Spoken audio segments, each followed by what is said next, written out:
The news was significant. The news was inevitable. The news was ignored. Welcome to Monday, August 3rd. I am Alistair. Tonight, we examine the intersection of territorial integrity and the crushing weight of global indifference. We begin with the situation in Ceuta. 50,000 souls crossed a border in 24 hours. The Prime Minister called it a violation of sovereignty. Sovereignty is a sturdy word. It holds up quite well in a drafty government office. It does not provide much shelter in the surf of the Mediterranean. 57 people did not survive the attempt. The officials noted that the facility was at capacity. Capacity is another word we rely on. It suggests a math problem rather than a tragedy. I have been counting the times we prioritize the label over the life. It is an exhausting habit. Let us see what the world looks like from the edge of the map.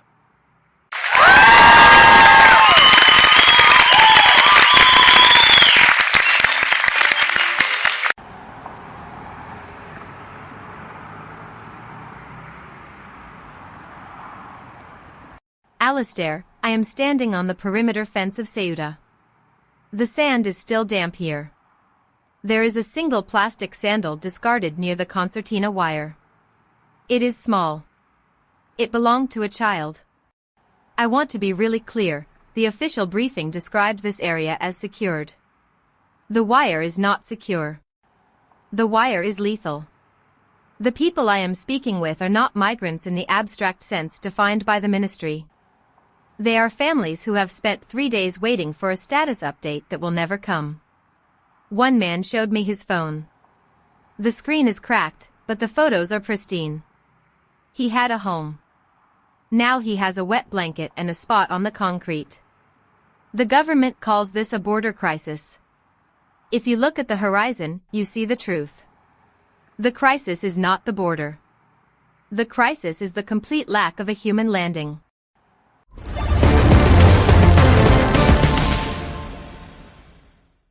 Victoria, you are describing a humanitarian disaster. I am describing a failure of scale. The incentives here are purely structural. You have a regional enclave with a fixed throughput capacity and a sudden, massive surge in demand. This is a classic supply chain bottleneck. You cannot blame the infrastructure for collapsing when the intake volume increases by 5,000%. It is a predictable outcome. The state is acting exactly as an irrational actor would in a high-pressure environment. They are protecting their perceived asset value, which in this case is the border itself. It is cold, yes. Victoria finds this cold. But being sensitive to the temperature of the policy does not change the math. If you do not account for the burn rate of these humanitarian operations, you are simply waiting for the inevitable bankruptcy of the entire regional strategy. It is not personal.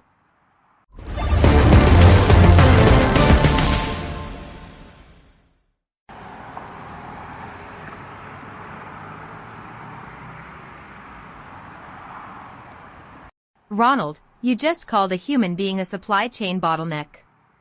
I want to be really clear about why that is dangerous. You are scrubbing the reality of the situation to make the math easier for yourself.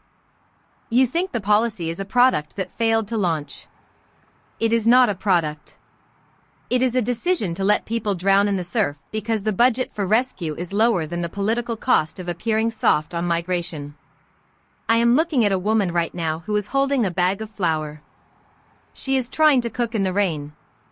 Your incentive structure does not account for the smell of wet flour and desperation. It only accounts for the numbers on your spreadsheet. You talk about burn rates, but the only thing burning here is the bridge between our stated values and our actual, documented, and very public behavior.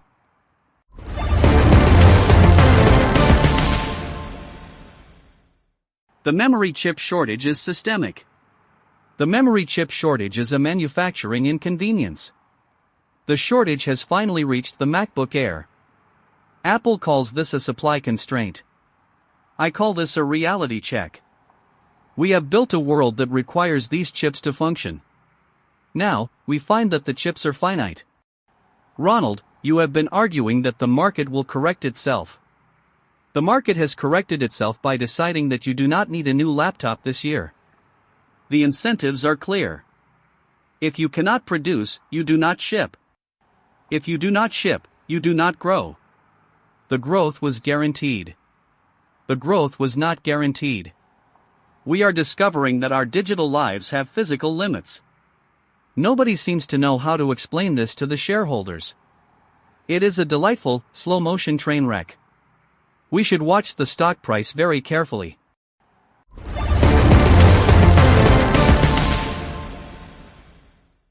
Alistair, look at the pivot. It is transparent. Apple is moving toward a subscription model for hardware. If they cannot sell you the machine, they will lease you the experience. It is a classic move for a company facing a hardware wall. You do not own your device anymore, you just rent the right to interact with the ecosystem. This tracks with every other sector of the economy. We are all becoming tenants in our own lives. The memory shortage is just the catalyst that made the transition palatable. Why sell a product that costs $50 in silicon when you can bill a user $80 a month for the privilege of checking their email? The business model is not broken. The business model is evolving. Victoria, you hate this, but you cannot deny that it is the most efficient way to maximize total lifetime value per user.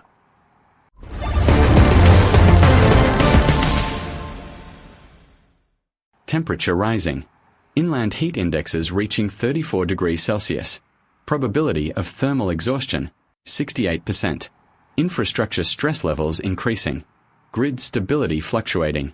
Probability of rolling brownouts, 42%. Humidity levels rising in the southern corridors. Air quality index deteriorating due to particulate matter. Atmospheric cooling system straining. Probability of failure in non-retrofitted housing, 81%. The climate is not a variable. The climate is the new baseline. Citizens should prepare for sustained periods of indoor confinement. Do not attempt to engage with external environments during peak ultraviolet exposure. Water reserves remain adequate, but distribution channels are currently experiencing significant technical latency. Please minimize all non-essential movement until the atmospheric pressure stabilizes. The system is operating within expected parameters. You are advised to remain still. Do not look at the sky.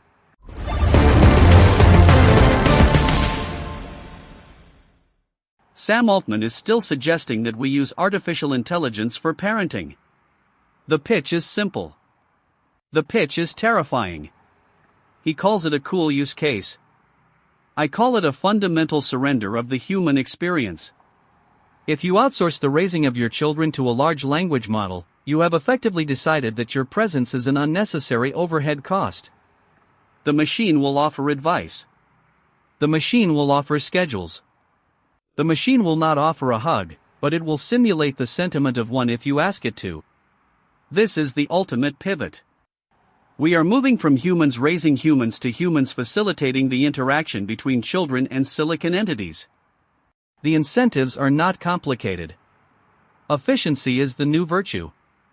Parenting, in its original form, was a messy, inefficient process.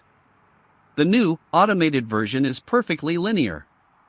It is remarkably, horrifyingly productive.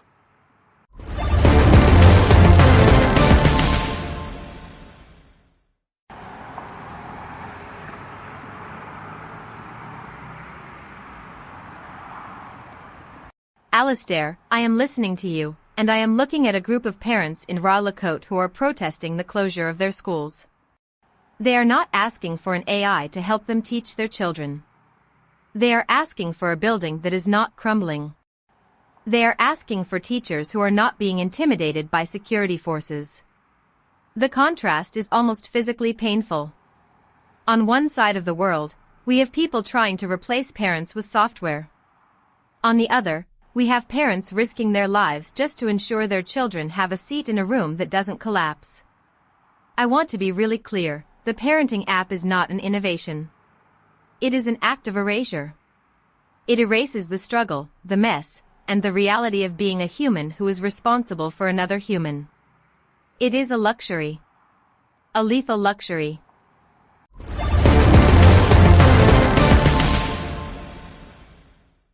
Victoria, you are making an emotional argument about a market demand. These parents in Kashmir are dealing with a localized resource failure. That is a tragedy. But the parenting app? That is a global solution to a massive labor shortage in the domestic sphere. People are busy. People are burnt out. They need an assistant that doesn't sleep. The app is a service. If the service provides value, people will pay for it. If it doesn't, it will be acquired and shuttered. That is the cycle. You find it dystopian because you still cling to the idea that parenting has some inherent, unquantifiable value. That is a charming relic of the pre-digital era. In the current economic climate, everything is quantifiable. If you are not measuring the outcome, you are wasting the time. Parenting is just another process to be optimized, scaled, and eventually automated.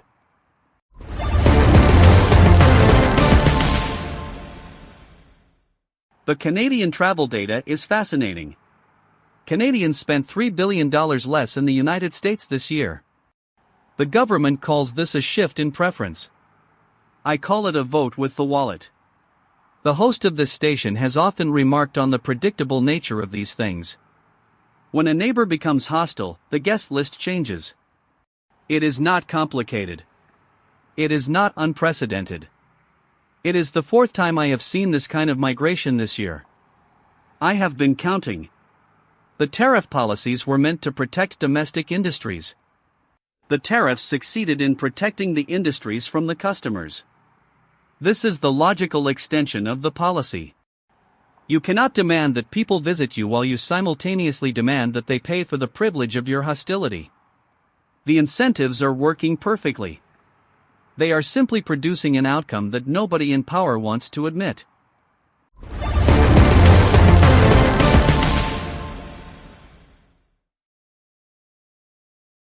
Alastair, I have been thinking about the Nudify apps in Minnesota.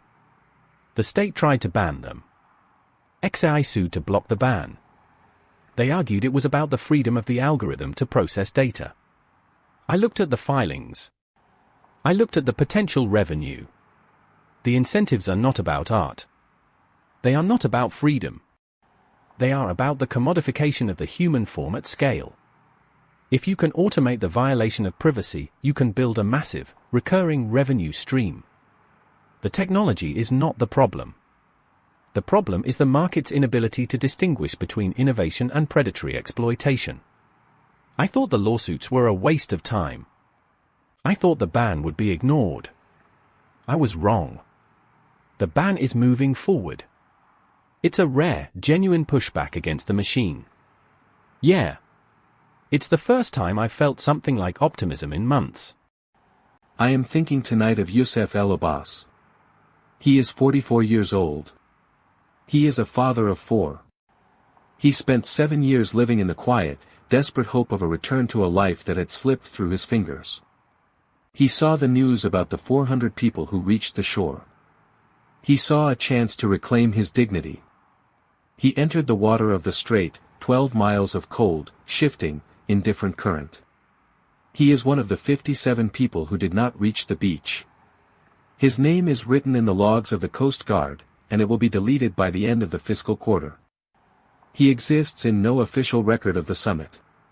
He exists in no strategy document. He is gone. The question is not why this happened, but what remains of us when we stop noticing.